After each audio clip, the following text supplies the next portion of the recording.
bonjour, moi je suis gastro-entérologue, je travaille au centre Léon Bérard en oncologie digestive. Alors on va parler de quelques localisations parce que on a quand même pas mal de cancers dans notre spécialité, mais on va surtout s'intéresser au cancer colorectal puisque c'est le plus fréquent. Le deuxième cancer aussi où il y a des nouveautés, c'est le cholangiocarcinome, où il y a clairement un intérêt à ce qu'on puisse faire de la biologie moléculaire dans ce type de cancer. Le pancréas, très fréquent également.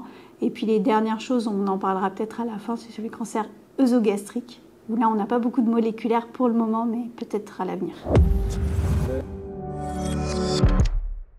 Alors, concernant le cancer colorectal, puisque c'est le plus fréquent et c'est celui qu'on connaît depuis longtemps, on a des remboursements pour des testings moléculaires que l'on réalise en pratique courante, en particulier le statut CARAS, muté ou pas, le statut NRAS, muté ou pas, BRAF V600E, muté ou pas, et enfin le statut MSI. Alors ça, c'est au niveau moléculaire par PCR, mais au départ, sur toute biopsie, il faudra réaliser un test des protéines de mésemparement par MMR, donc MLH1, PMS2, MLH2, MSH6, pour tout patient avec un cancer colorectal métastatique.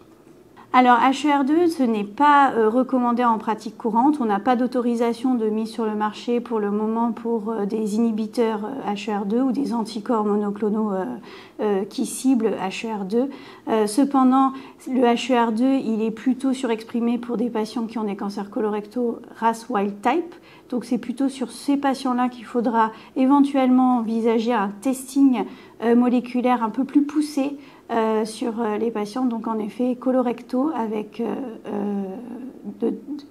les cancers colorectaux RAS wild type, et en particulier ceux qui progressent assez rapidement parce que ça peut être un facteur finalement d'évolution péjorative sous anti-EGFR.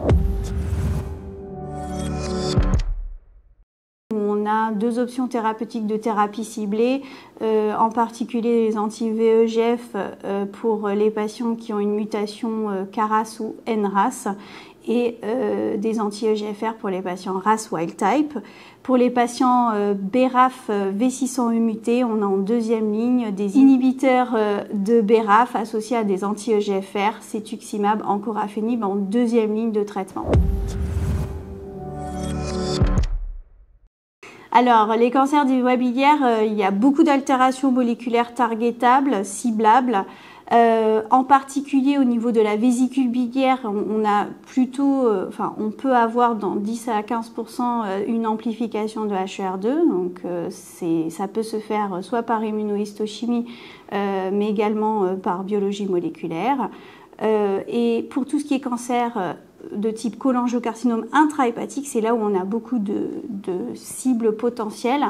On va pouvoir faire des analyses moléculaires génomiques qui vont nous permettre de voir s'il y a des mutations IDH1 dont on a des inhibiteurs d'IDH1 qui ont l'accès précoce actuellement en ligne avancée. Également HER2, KRAS mutés qui peuvent potentiellement, pour les KRAS sauvages, donner accès à des essais thérapeutiques. Et enfin, il faudra également faire un séquençage de RNA pour aller voir des fusions, ce qui est différent, puisque c'est deux extractions différentes, c'est deux tests différents.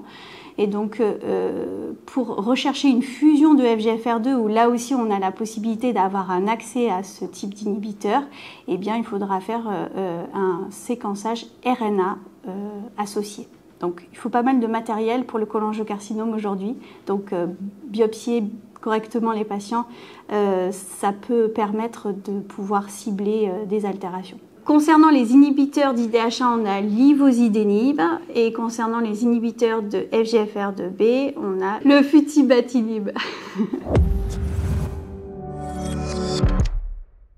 Alors, le cancer du pancréas, malheureusement, il est effroyable. Vous savez malheureusement que 90% des cancers du pancréas sont mutés KRAS, donc c'est vraiment l'oncogène driver, donc il est clairement inutile de proposer des profilages moléculaires si vous savez déjà que le patient a une mutation KRAS.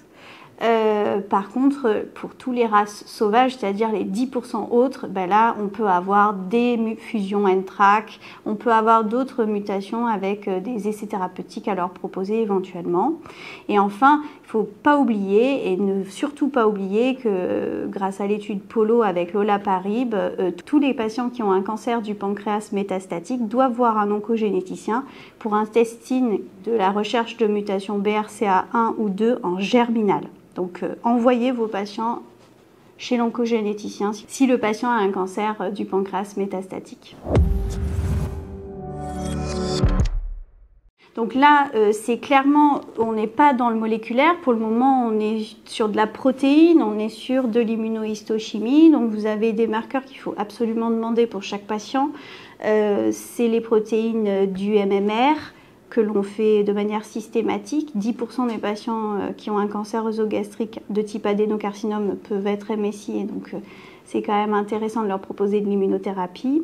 Deuxième chose qu'il faut demander, c'est le score CPS-PDL1, qui est un score combiné avec l'expression de PDL1 à la fois sur les cellules tumorales, mais également sur les cellules immunitaires, qui permet d'avoir accès à l'immunothérapie en association à la chimiothérapie.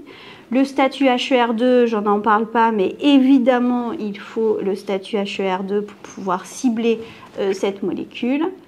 Mais il y a d'autres biomarqueurs qui sont en train d'être utilisés dans les essais thérapeutiques actuellement, mais qui vont arriver, j'espère, sur le marché, en particulier la Claudine 18.2, où on a déjà des molécules qui ont montré leur efficacité en association avec la chimiothérapie, comme le zolbetuximab. Donc la Claudine 18.2 ne se fait pas en routine, mais potentiellement ça peut être intéressant s'il y a des essais thérapeutiques qui sont ouverts. Deuxième chose, le FGFR2b. Le FGFR2b, il y a des inhibiteurs de FGFR2b qui se voient sur l'immunohistochimie, le bemarituzumab, actuellement testé en essais thérapeutiques.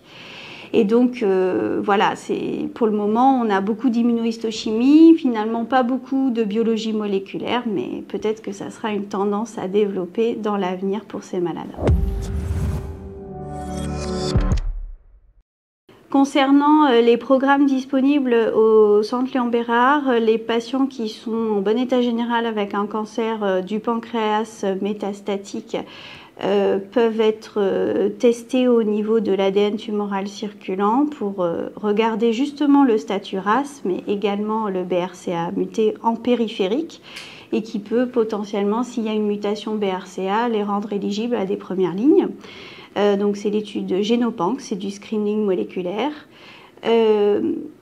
Concernant des analyses sur la tumeur, donc on a le programme de screening moléculaire Profiler qui est connu, et ce qui est intéressant dans ce screening, c'est qu'on a à la fois de l'ADN, donc des gènes, mais également de l'ARN pour regarder les fusions dont je vous ai parlé tout à l'heure dans les cholangiocarcinomes, les fusions de FGFR2 et puis des fusions plus rares, par exemple NTRK.